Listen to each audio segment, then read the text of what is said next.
Hello everyone, you are on the Mr. Octopus channel. Today you will find out how to use Lyft Cash without cut.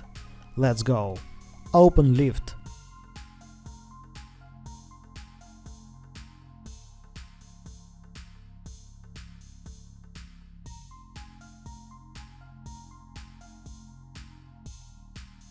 Open menu.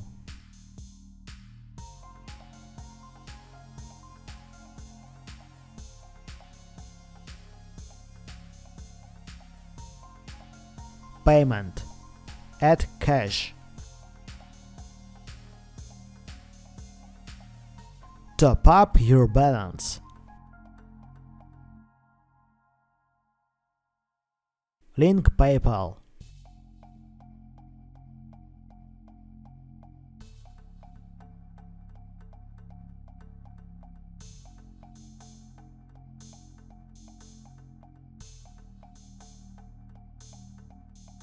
Make right.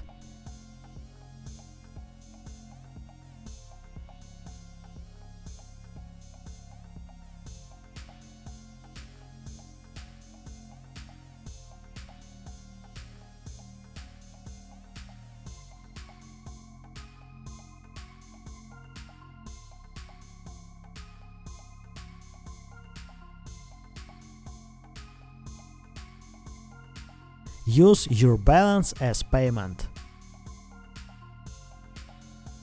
Now you know how to use Lyft Cash without cut. Thanks for watching, don't forget to like and subscribe to the channel.